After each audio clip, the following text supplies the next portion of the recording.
మీరు నిరుద్యోగులు తెచ్చుకునే ప్రభుత్వం ఎందుకు ఇట్లా ధర్నా చేస్తారు? ఈ ప్రభుత్వానికి 2 లక్షల సమయం ఇచ్చినాం. గ్రూప్ 2 పోస్ట్ పెంచమని చెప్పినాం, పెంచలేదు. డిఎస్సి పోస్ట్పోన్ చేయమన్నాం, చేయలేదు. గ్రూప్ 1 స్టాండర్డ్ ప్రకారం చేయమన్నాం, చేయలేదు. ఒక గ్రూప్ 1లో జియో నెంబర్ 29 తీసుకొచ్చినారు, జియో నెంబర్ 46 రద్దు చేస్తా అన్నారు. ఒక్క హామీ కూడా గ్రూప్ 3లో కూడా ఎన్నో అవకతవకలు. ఒక ఎగ్జామినేషన్ ప్రాపర్ కండక్ట్ చేయలేదు, ఒక జాబ్ క్యాలెండర్ ఇచ్చిన మాట ప్రకారం నిలబెట్టుకోలేదు, ఒక గ్రూప్ 2 పోస్ట్ పెంచలేదు, డిఎస్సి పోస్ట్పోన్ చేయలేదు. అయినా కూడా అసలు ఉద్యోగాలే ఇవ్వకుండా 2 సంవత్సరాలు వెయిట్ చేపించి త్వరలో అని చెప్పి 30,000 ఒకసారి, 60,000 ఒకసారి, 70,000 ఒకసారి అని చెప్పి లాస్ట్కి ప్రభుత్వ ఉద్యోగాలు ఇవ్వటమే చాలా కష్టము, ఇది ఇంపాసిబుల్ అని చెప్పేసి ఏ మాట అయితే ఎవరైతే శ్రీధర్ బాబు అన్నారో ఆ మాటను మేము ఖండిస్తూ ఈ రాష్ట్ర వ్యాప్తంగా తీవ్రమైనటువంటి ఆందోళన చేయబోతున్నాం. నిన్న దిల్సునగర్లో అది నా ఆధ్వర్యంలోనే మొత్తం నిరుద్యోగ యువతను మొత్తం ఏకం చేసి 500 మంది స్టూడెంట్స్ మొత్తం బయట తీసుకొచ్చినాం. ఈరోజు ఇక్కడ ఈ అశోక్ నగర్లో కూడా మేము ఈ యొక్క ఆందోళన కార్యక్రమాన్ని చాలా శాంతియుతంగా చేస్తుంటే మీరు చూడండి, ఇక్కడ చూడండి, ఇది చూడండి, దెబ్బ చూడండి, చేతులు చూడండి, బట్టలు ఉన్నాయా, ఈ బట్టలు ఉన్నాయా, ఇష్టం వచ్చినట్టుగా పోలీసులు. మేము ఏం రోడ్డుకి ఒక సైడ్ నుంచి నడుచుకుంటూ పోతున్నాం, మేము రోడ్డు ఆపినామా? బండ్లు పోవట్లేదా? మీరు చూడండి, బండ్లు పోవట్లేదా? మేము బండ్లను ఆపినామా? మేము ట్రాఫిక్ జామ్ చేసినామా? ఏం తప్పు చేసినామని చెప్పేసి మమ్మల్ని కనీసంగా మా శాంతియుతంగా రాష్ట్రలోకం కానీ ఒక నిరసన కార్యక్రమం చేయకుండా ఎందుకు చేస్తున్నారు? ఏం పాపం చేసినాం? మేము ఇంటింటికి పోయి ఓట్లు అడగడం తప్పు చేసినామా? 2 సంవత్సరాలు వెయిట్ చేయడం తప్పు చేసినామా? జాబ్ క్యాలెండర్ అంటే మేము వెయిట్ చేయడం తప్పు చేసినామా? మీరు అసెంబ్లీలో జాబ్లు ప్రకటించాలంటే మేము వెయిట్ చేయడం తప్పు చేసినామా? డిసెంబర్ 10 అంటే మేము వెయిట్ చేయడం తప్పు చేసినామా? ఏం తప్పు చేసినాం అసలు మేము? అంటే మీరు ఎంత పెద్ద నిరసనలు చేసినట్టు అంతా పేడ్ ఆర్టిస్టులు అని చెప్పి చాలా రకాల బిరుదులు కూడా ఇస్తా ఉన్నారు కదా. పేడ్ ఆర్టిస్టులు ఆయన మేము రాజకీయంగా స్టేట్మెంట్ ఇవ్వదలుచుకోలేదు, కానీ మేము మా పోరాటం కూడా మా ప్రయత్నం కూడా ప్రభుత్వానికి మేము నోటిఫికేషన్ రావాలన్న ఆకాంక్షని, చాలా బలమైనటువంటి ఆకాంక్షని, ఇంకా ప్రయత్నాన్ని రేపు రాబోయే రోజులు ఇంకా చేస్తాం కూడా తప్ప మేము రాజకీయ స్టేట్మెంట్లో మాకు కావాల్సిన నోటిఫికేషన్ మేము ఎవరినైనా కలుపుకుంటాం, ఎవరితోనైనా కలిసి పనిచేస్తాం. మాకు కావాల్సిన నోటిఫికేషన్ ఇప్పుడా అది నేను చూడలేదు, కానీ మా నిరుద్యోగ యువతకు ఎవరికి ఏ చీమ కుట్టినా కూడా మేమైతే ఊరుకోము.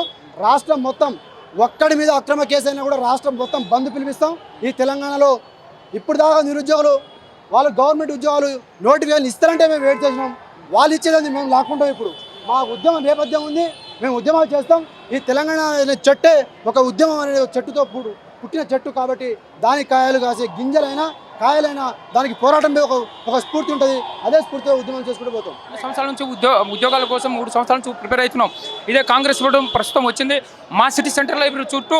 ఆ రోజు వీళ్ళ జాతీయ నాయకుడు రాహుల్ గాంధీని కూడా తీసుకొచ్చి మమ్మల్ని నమ్మించి ఈరోజు గద్దెనెక్కారు. మేము అడుగుతుంది ఏంటిది, మీకు ఏడాదికి 2 లక్షల ఉద్యోగాలు మీరు ఇస్తాన్న హామీని మాకు ఇవ్వండి, మా ఉద్యోగాలు మాకు ఇస్తే మేము చదువుకుంటామని మేము శాంతియుతంగా ర్యాలీలు చేస్తుంటే వీళ్ళు అంటున్న ప్రజాప్రభుత్వం ప్రజాపాలన అంటున్నారు. కాదు, ఇది ప్రజాప్రభుత్వం కాదు, ఇది ఫ్రెండ్లీ పోలీసింగ్ కాదు, ఇది దౌర్జన్యంగా నడుస్తుంది, అది పోలీసుల రాజ్యంలాగా నడుస్తుంది. ఎందుకంటే మీరు చచ్చిన ప్రభుత్వం ఏమని మీరే అంటున్నారు, మీ సమస్య ఉంటే మాతో చెప్పమంటున్నారు. మా సమస్యని మేము అన్ని విధాలుగా చెప్పినాం, అయినా కూడా మాకు ఈరోజు పోలీసులతో దౌర్జన్యంగా ఆశ్రయించి మమ్మల్ని నానా హింసలు పెడుతున్నాం. మీరుకైతే ఆ రోజు ఆ ప్రభుత్వాన్ని ఎట్లా అయితే నిరుద్యోగులు గద్దెలు దించారో నెక్స్ట్ మీ భవిష్యత్తులో మిమ్మల్ని కూడా గద్దె దించి మేము ఖచ్చితంగా మీ గద్దెని దించి మా నిరుద్యోగుల సత్తా ఏంటో చూపిస్తాం. మమ్మల్ని ఇచ్చిన ఏడాది 2 లక్షల ఉద్యోగాలు మేము ఖచ్చితంగా సాధిస్తామని ఈ ర్యాలీ ద్వారా ఖచ్చితంగా రేవంత్ అనేది ఖబర్దాన్ రేవంత్ రెడ్డి. ఎందుకంటే మాకు మోసం చేసి మీరు గద్దెనెక్కి ఈరోజు ప్రజలు అనుభవిస్తున్నారు. మా ఉద్యోగాలు మాకు ఇవ్వకపోతే రాబోయే రోజుల్లో మిమ్మల్ని ఖచ్చితంగా అది గద్దె దించుతామని ఈ విధంగా ద్వారా తెలియజేస్తాం. Thank you.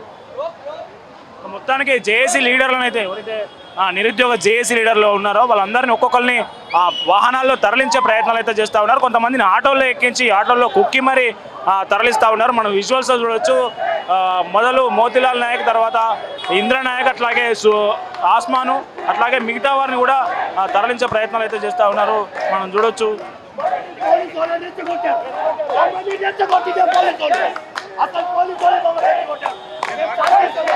శాంతియుతంగా ధర్నా చేస్తే ఈరోజు కాంగ్రెస్ ప్రభుత్వం ఈ దెబ్బలు చూడండి, ఒక్కొక్కరి చేతుల గురించి లాగు నుంచి గొర్రె పశువులు అనుకుంటారా నిరుద్యోగులు అంటే? మీరు ఏమనుకుంటారు? నిరుద్యోగులని ఇట్లా పశువుల లెక్క ఇష్టం వచ్చినట్టు గుంజుకుపోతారు. నిరుద్యోగులు తలుచుకుంటే ఏమవుతుందో కేసీఆర్ ప్రభుత్వానికి అర్థమవుతుంది, ఇప్పుడు రేవంత్ రెడ్డి ప్రభుత్వానికి కూడా ఖచ్చితంగా అర్థమవుతుంది. ఇదే చౌరస్తాలో రాహుల్ గాంధీ రేవంత్ రెడ్డి వచ్చి నిరుద్యోగులకు ఇచ్చిన హామీలు ఏమైనాయి? తుంగలో తొక్కేలు. నిన్న శాసన మండలి వేదికగా శ్రీధర్ బాబు చెప్పిన మాటలను మేము నిరుద్యోగులుగా తీవ్రంగా ఖండిస్తూ ఉన్నాం. నిరుద్యోగుల జోలికి వస్తే ఖచ్చితంగా మిమ్మల్ని బొంద పెడతాం. శ్రీధర్ బాబు నువ్వు ముక్కు నేలేకి రాసి విద్యార్థులకు నిరుద్యోగులకు నువ్వు క్షమాపణ చెప్పాలి, లేదంటే ఖచ్చితంగా నేను రోడ్డుపై కూర్చోబెడతాం, నీ ఇంటిని ముట్టడిస్తాం, నీ శాసనసభకు వచ్చి కూడా మేము తీవ్రంగా హెచ్చరిస్తా ఉన్నాం. నిరుద్యోగ జేఏసీ నాయకులను ఓకే జేఏసీ నాయకులను ఆటోల్లో అయితే తరలించే దృశ్యాలు మనం చూస్తూ ఉన్నాం. ఆటోల్లో తరలిస్తూ ఉన్నారు. వీళ్ళను చూడొచ్చు. ఇందులో ఆటోల్లో తరలించే ప్రయత్నాలు అయితే జరుగుతూ ఉన్నాయి. ఆటోల్లో తరలించే ఉన్నారు నిరుద్యోగులను అక్రమంగా. ఈ వైపులో వచ్చే ఏ ఆటోలు కానీ ఆటోల్లో తరలించే ప్రయత్నాలు అయితే జరుగుతూ ఉన్నాయి. చూడొచ్చు, బలవంతంగా వాళ్ళని తీసుకెళ్తా ఉన్నారు.